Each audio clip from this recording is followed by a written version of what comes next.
Par contre, ce que j'ai pas compris pour mon fils, contrairement à ma fille, j'étais... En fait, ce micro, il n'est pas noir. J'étais noire. J'ai noirci, mais de ouf. Mon fils, il m'a noirci. J'étais...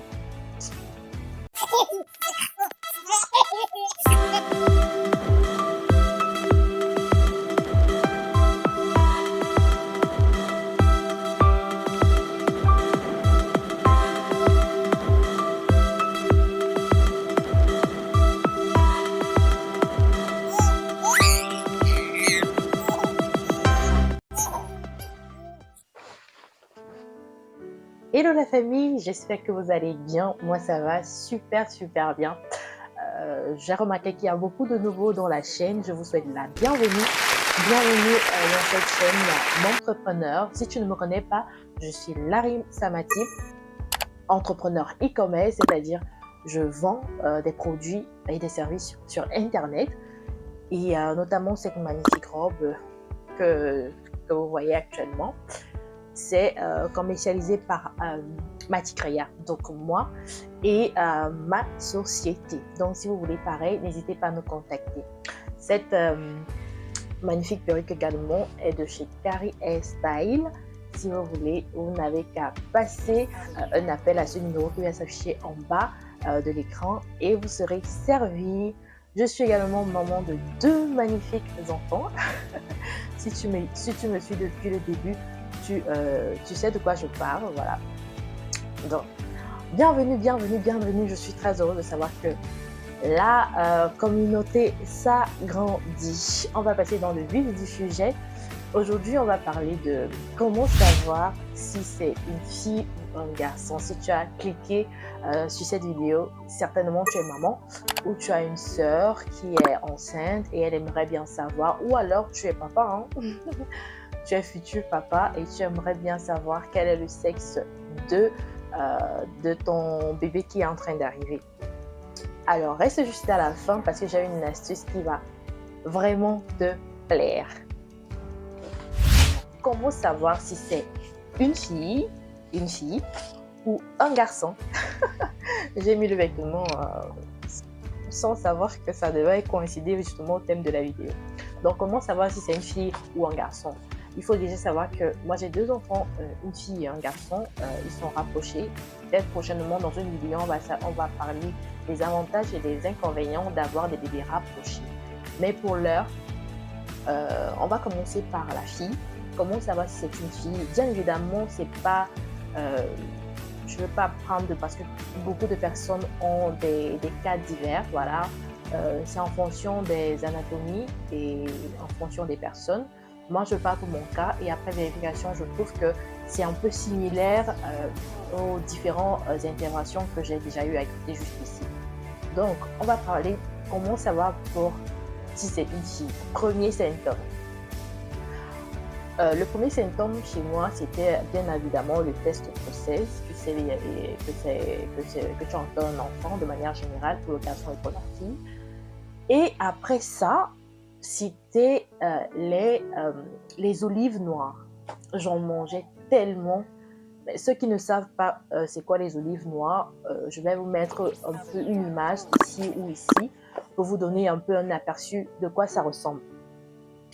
J'en mangeais tellement, c'est-à-dire quand tu arrivais chez moi, il y avait les boîtes de conserve des olives noires, c'est-à-dire j'en mangeais. Je mange, ça finit, j'achète encore jusqu'au moment donné. J'ai fait un stock. Je mangeais tellement d'olives noires. Le rouge, le vert ne m'intéressait même pas. C'était devenu une habitude en fait. À part ça, il y avait également les frites de chez McDo. Pas les frites du KFC, pas les frites c'était frites McDo. C'est-à-dire que quand mon mari rentrait comme ça, je lui demandais est-ce qu'il peut me ramener des frites de chez McDo? Tellement je le saoulais avec que il gardait les cartons. Vous voyez un peu les cartons qu'on emballe les frites du McDo avec ça. Il gardait ça à la maison. C'est-à-dire que quand je faisais ma crise de je veux manger des frites de McDo, il allait faire les frites dans la cuisine, il mettait ça dans les cartons du McDo et il venait me donner que voilà les frites que tu veux en me disant que c'est pas, c'est juste dans ma tête en fait. Mais franchement, je ne pouvais pas manger les frites d'ailleurs que les frites du McDo.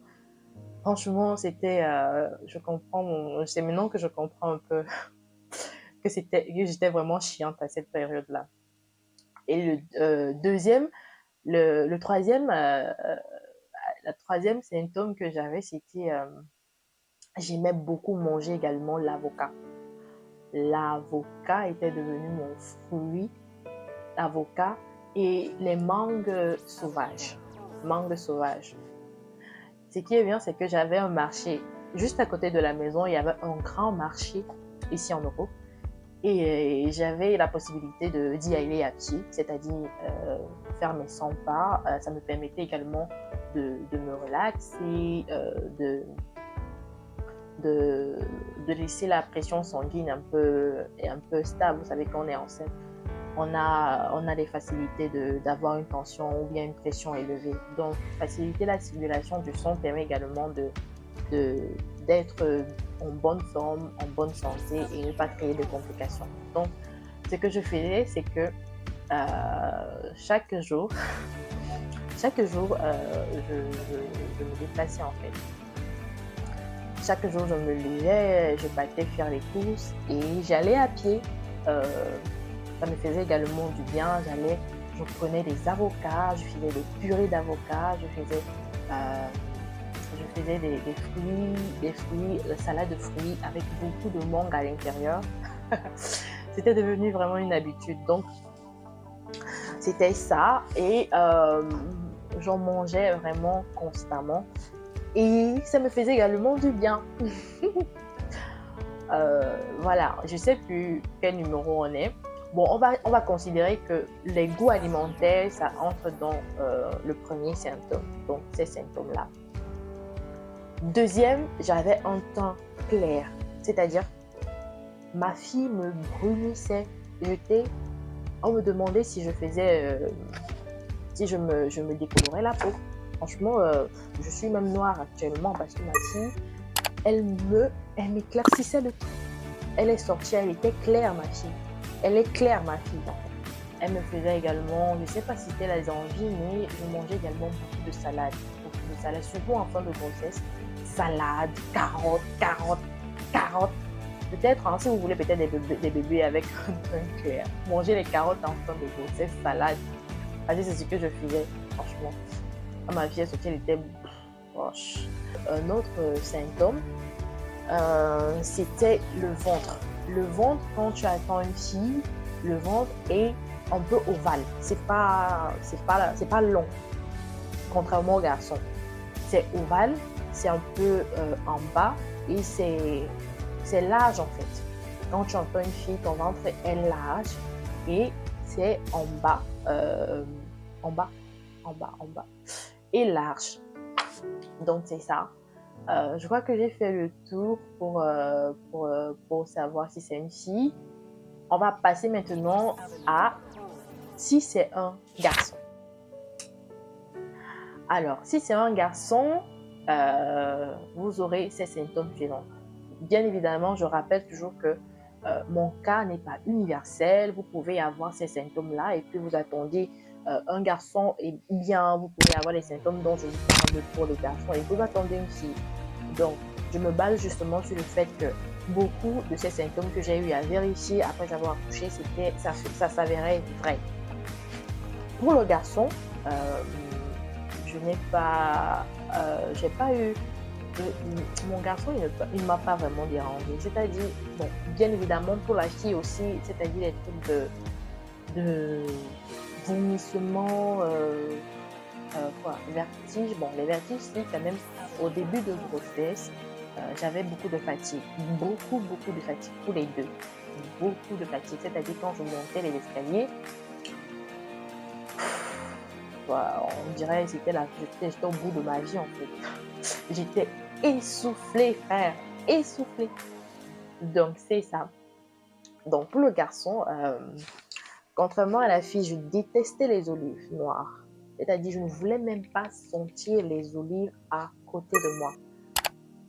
Euh, j'avais, je- c'est bizarre, c'est dingue, mais c'est comme ça en fait. Je ne voulais pas sentir les olives. Et pareil, les fruits de pomme, euh, ça ne, ça ne, ça ne, ça ne, ça ne me plaisait plus. Ce que j'aimais manger, c'était l'ananas. Mon fils me faisait manger l'ananas. J'en ai tellement mangé que quand il est né, il a eu un problème de dermatite. Je ne sais pas si c'est lié au fait que je mangeais beaucoup d'ananas. Si vous avez une idée par rapport à ça, faites-moi savoir en commentaire parce que moi, mon fils, j'en ai tellement mangé que quand il est né, il avait d'abord la peau très sèche et euh, il a eu une crise de dermatite atopique, c'est-à-dire qu'il se grattait et tout ça.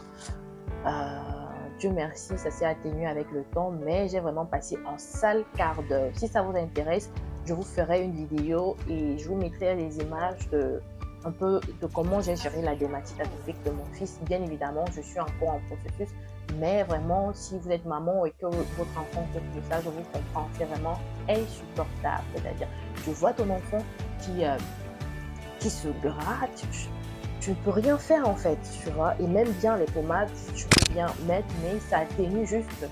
Mais après, ça ne donne pas. Il faut avoir une peau constamment hydratée. Et c'est pas évident quand on est maman, on a aussi des activités. Vous voyez un peu ce que je veux dire.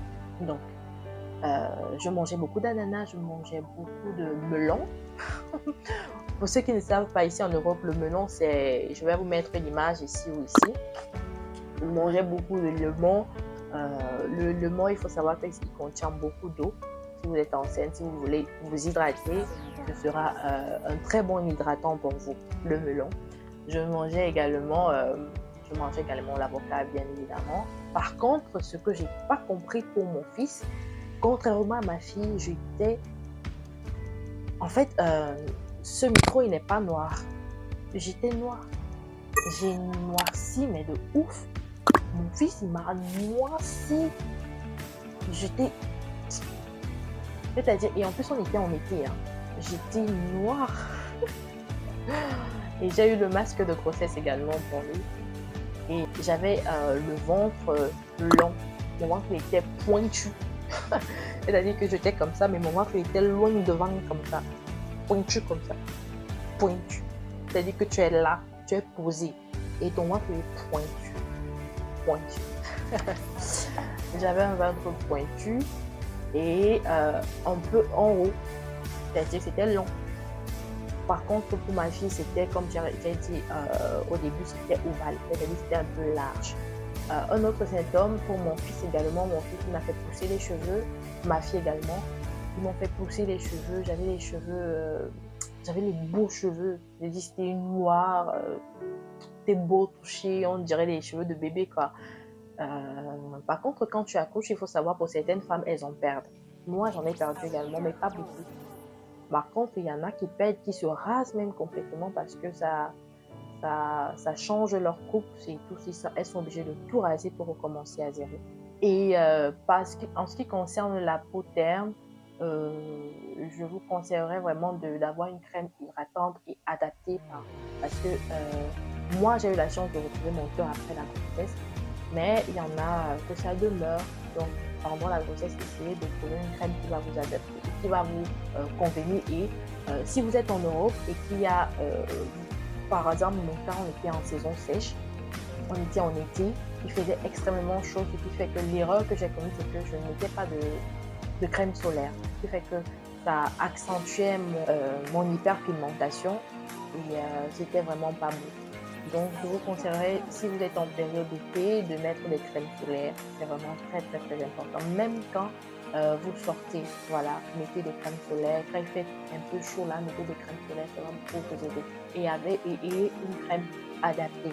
Aussi, mon fils m'a donné beaucoup de vergetures. Beaucoup, bon, pas beaucoup, mais par rapport à ma fille, je n'ai pas eu de vergetures. C'est vrai que j'avais commencé quand même avec des crèmes anti-vergetures au début de grossesse et je n'en ai pas eu. L'erreur que j'ai eue avec mon fils, c'est que je me suis dit, bon, si ça se trouve, c'est que c'est les crèmes les crèmes contre les vergetures, ça ne fonctionnait pas. C'est génétique en fait. Je ne souffre pas de vergetures. Erreur. Je n'ai pas mis de crème et quand j'ai accouché, ça s'est accentué. C'est que j'avais des petites vergetures au bas du ventre, comme ça, Dieu merci. J'ai vite appliqué la crème avant de retrouver ma taille normale. J'ai appliqué les crèmes après l'accouchement, ce qui fait que ça a un peu amélioré les choses, mais je vous conseillerais de le faire avant d'accoucher. Voilà qui est dit. Autre symptôme pour le garçon, et je vous conseillerais d'être assez attentif sur ça, ce sont les mains sèches. Quand j'étais enceinte de mon garçon, mes mains, ça craquait, c'est-à-dire ça s'effritait. J'avais même déjà des blessures sur les... Vous voyez les entre-doigts là, les entre-doigts. C'était tellement sèche.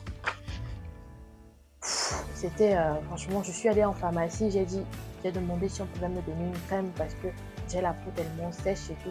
Je jette tellement essayé le beurre de karité, ça ne passe pas. J'ai essayé l'huile de... on appelle ça le mayanga blanc. Ça ne me donnait pas. Je suis allée en pharmacie, ils m'ont prescrit Avène en crème qui m'a beaucoup aidé. Il y a également le baume qui est super de la gamme Avène. Vous pouvez l'appliquer sur tout votre corps ou simplement sur vos mains. Ça va beaucoup vous aider, franchement. Moi, ça m'a aidé pour mon problème de mains sèches. J'avais les mains, waouh, on dirait un maçon. Un maçon qui passe son temps à travailler avec le ciment et tout. Donc, c'est ça. Et voilà, c'est tout.